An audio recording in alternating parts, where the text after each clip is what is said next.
Здравейте, приятели, и добре дошли отново в нашия канал на Uncle's Kitchen. Днес ще ви покажа как да си приготвите два вида порички от готови кори, като едните ще напълним с яйце и сирене, а другите с кренвирш и кашкавал. Така че да започваме без да губим време. Ако сте нови в канала ни, не забравяйте да се абонирате, да дадете един лайк и да споделите видеото в социалните мрежи. По този начин много ни помагате да се развиваме. Благодарим ви. Първо ще започнем, като в една купа разбием 3 яйца.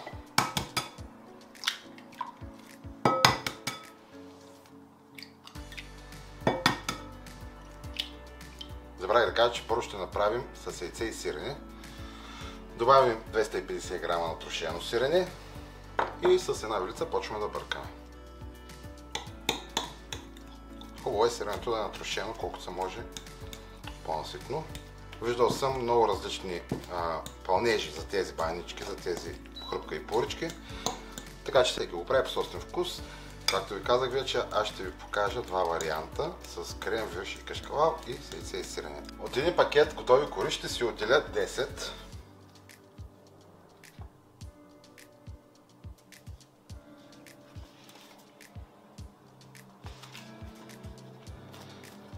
Другите ще ги оставя настрани за сега. С един нож за рязане на пица ще ги разрежем по средата.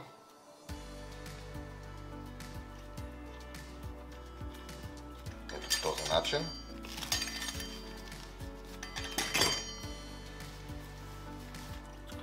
Ще ги сложим едно върху друго. Взема един лист. Аз ще използвам разтопено масло, за да намазвам листовете.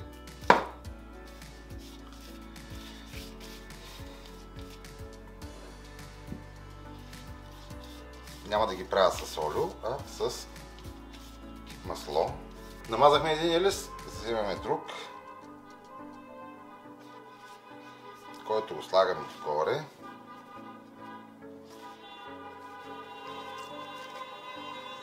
Добре, не е точно, но това няма да пречи.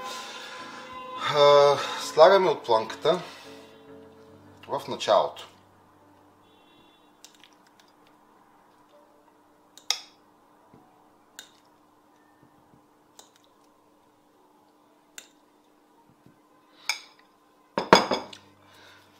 Отстрани свиваме ето така, от тази страна също, и започваме да навиваме на руло.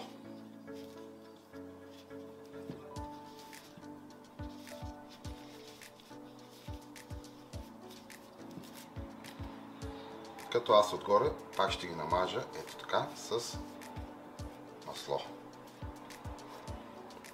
Сместа стигна точно за 5 порички. Ако искате повече порички, направете повече смес, но за това видео това е достатъчно. Сега ще пуснем фраера да загрява и ще почнем да подготвяме тези с кренвирш и кашкавал. Ще готвим на бейк на 180 градуса. Ще го нагласим за 30 минути. Но според мен някъде около 20 минути трябва да са готови. Следващите порички, които ще са с кренвирш и кашкавал, пак започваме по същия начин. Намазваме с масло един лист.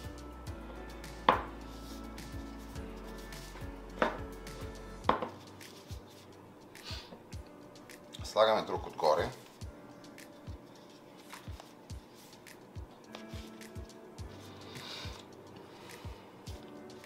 Използвам малки кренвирши, които са разрязани на половина. Ако използвате от големите, нормалните там, свинските кренвирши, хубаво е да ги разрежете на половина и на четвъртинки.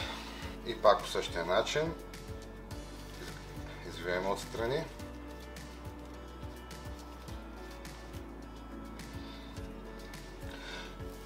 И започваме да навиваме на руло. Сега, само че тук ще започнем да добавяме мазнина, докато ги свиваме. И пак отгоре ще ги намажем. Нашите банички са готови. Излезнаха 4 с кренвирш и кашкавал и 5 с извара и с сирене. В момента се пекат в Instant Pot-а. Но ако искате да ги изпечете наведнъж, винаги може да ги изпечете в фурната на 180 градуса за около 30 минути или до готовност.